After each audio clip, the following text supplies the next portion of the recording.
नमस्कार विद्यार्थियों, study 29 academy के एक और नए वीडियो में आप सभी का स्वागत है। आज हम कक्षा 6 व 7 की हिंदी की कार्य पुस्तिका का आकलन 17 हल करेंगे। तो इस आकलन को समझने के लिए वीडियो को शुरू से लेकर अंत तक देखें और अपना कोई सुझाव हो तो कमेंट बॉक्स में जरूर लिखें। तो यहाँ पर हमें एक गद्यांश दे रखा है, उसको पढ़ते हैं। निम्नलिखित गद्यांश को पढ़कर दिए गए प्रश्नों के उत्तर लिखिए। एक गुरुकुल में बहुत से छात्र पढ़ते थे। गुरुदेव सभी छात्रों को पढ़ाते थे। शिक्षा पूरी होने पर गुरुदेव परीक्षा लेते थे। यहाँ पर एक गुरुकुल के छात्रों व उनके गुरुजी से संबंधित एक पद्यांश दिया गया। परीक्षा में सफल होने वाले छात्र पास होकर चले जाते तथा फेल होने वाले छात्रों को दोबारा पढ़ना पड़ता था। जो विद्यार्थी फेल हो जाते उनको दोबारा पढ़ना पड़ता था। इसी गुरुकुल में अकर्मा, विकर्मा व सुकर्मा नाम के 3 मित्र पढ़ते थे। अकर्मा, विकर्मा व सुकर्मा। अपनी पढ़ाई पूरी होने के बाद वे तीनों अंतिम परीक्षा के लिए गुरुदेव के पास गए, पर गुरुदेव ने बिना परीक्षा लिए ही भेज दिया। वे जल्दी जल्दी गांव की तरफ चल दिए। रास्ते में एक जगह बहुत सारे कांटे पड़े थे। तीनों सोचने लगे कि क्या करें, कांटे हटाएंगे तो देर हो जाएगी। अकर्मा व विकर्मा कांटों से पैर बचाकर निकल गए, पर सुकर्मा उन कांटों को हटाने लगा। उसके मित्रों ने उसे चलने को कहा, पर वह बोला कि यदि मैंने इन कांटों को नहीं हटाया तो रात में ये किसी भी यात्री को चुभ जाएंगे। इतना सुनते ही गुरुजी झाड़ी के पीछे से निकल आए और बोले, मैंने ही ये कांटे तुम तीनों की परीक्षा लेने के लिए बिछाए थे। सुकर्मा परीक्षा में सफल हो गया और वे दोनों वापस गुरुकुल चले गए। इस प्रकार गुरुजी ने अपने शिष्यों की परीक्षा ली है। अब प्रश्न देखते हैं। पहला प्रश्न, गुरुकुल में नहीं पढ़ने वाला छात्र है। ऑप्शन है अकर्मा, विकर्मा, सुकर्मा और निकर्मा। तो ये छात्र ये गुरुकुल में नहीं पढ़ रहा था, निकर्मा। दूसरा प्रश्न, मैंने ही ये कांटे बिछाए थे, किसने कहा? गुरुदेव ने। ये बात गुरुदेव ने अपने शिष्यों को, छात्रों को कही। तीसरा प्रश्न, कांटों से पैर बचाकर निकल गए। अकर्मा व सुकर्मा, सुकर्मा व विकर्मा, अकर्मा व विकर्मा। ये दोनों छात्र कांटों से पैर बचाकर निकल गए।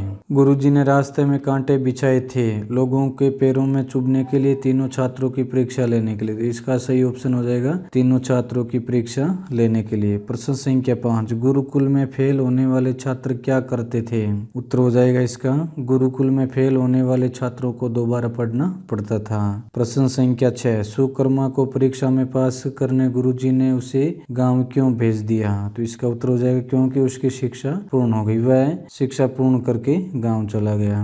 प्रश्न संख्या 7, इस गद्यांश को पढ़कर आपने क्या शिक्षा प्राप्त की? तो इसका उत्तर इस प्रकार हो जाएगा, इस गद्यांश में हमें, प्रश्न संख्या 7, इस गद्यांश को पढ़कर आपने क्या शिक्षा प्राप्त की? तो उत्तर इस प्रकार हो जाएगा, इस गद्यांश में हमें शिक्षा मिलती है कि व्यक्ति को अपनी खुद की भलाई के साथ साथ दूसरे लोगों को होने वाले नुकसान से बचाना चाहिए। ये हमें इस गद्यांश में शिक्षा मिलती है। प्रश्न संख्या 8, रेखांकित शब्दों के विलोम शब्द लिखिए। तो हमें इस गद्यांश में 2 रेखांकित शब्द दिए गए हैं, उनके विलोम शब्द हमें लिखने हैं। तो पहला रेखांकित शब्द है सफल और दूसरा रेखांकित शब्द है जल्दी जल्दी। इनके हमें विलोम शब्द लिखने हैं।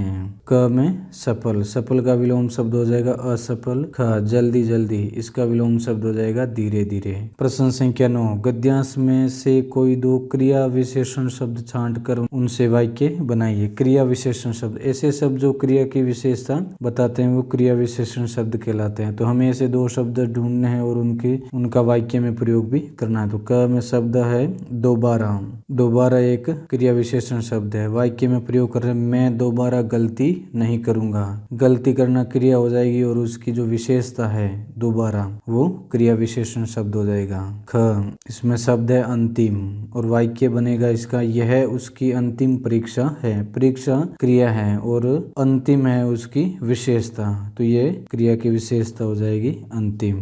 प्रश्न संख्या 10, इस कहानी से क्या शिक्षा मिलती है? अपने शब्दों में लिखिए। तो उत्तर हो जाएगा, इस कहानी से शिक्षा मिलती है कि हमें हमेशा सकारात्मक विचार रखने चाहिए, वह लोगों की भलाई के काम करने से पीछे नहीं हटना चाहिए। जिस प्रकार अकर्मा व विकर्मा अपना स्वार्थ, उनका स्वार्थ क्या था? समय पर गांव पहुंचना को ध्यान में रखते हुए आगे बढ़ गए, लेकिन सुकर्मा ने लोगों की भलाई करने के लिए कांटों को रास्ते से हटाने का प्रयास किया। वह गुरुजी द्वारा ली गई परीक्षा में पास हो गया। इस प्रकार इस वीडियो में हमने आकलन 17 को हल किया। अगले वीडियो में हम अगला कार्यपत्रक हल करेंगे।